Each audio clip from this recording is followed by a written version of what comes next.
Bombed out vehicles, evidence of the counterattack by Algerian forces to stop the militants from escaping.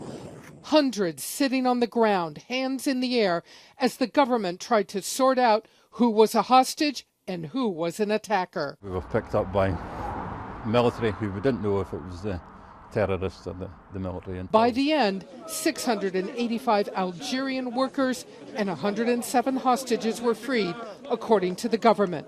But more than 20 hostages and dozens of militants were dead. The chairman of the House Intelligence Committee told CNN the U.S. offer of help was turned down. They decided they were going to handle it their way, and they have a different standard.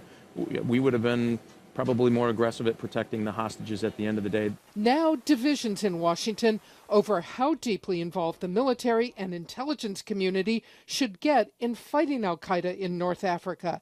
Is it a direct threat to the U.S.? We're not planning troops on the ground in that area. The administration is saying, well, they're not really targeted against the United States. Certainly that was the State Department's view in June. That does not comport with what we know Zawahiri, the new Osama bin Laden, has been saying for years, really since '06. And since he has taken the reins of being in charge, he's more encouraged them to find Western targets. The U.S. military focus to continue to offer help. That involves working with these countries in the region to work with us to develop the capability of identifying where they're located and the ability to conduct operations against al-Qaeda. But Rogers says the White House can't wait to figure out what to do. I argue they are more dangerous to both the United States and our allies.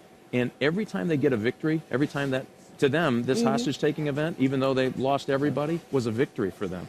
Northern Mali, a victory. Holding some territory in Yemen, a victory. And it helps recruiting. That's the problem we're having here. Their success means that they're recruiting more people. So the takeaway from this is? They're growing more dangerous. They'll be growing in numbers. Nearly a dozen nations had citizens caught up in the hostage crisis in Algeria. That gave al-Qaeda global impact, something it continues to strive for. Barbara Starr, CNN, The Pentagon.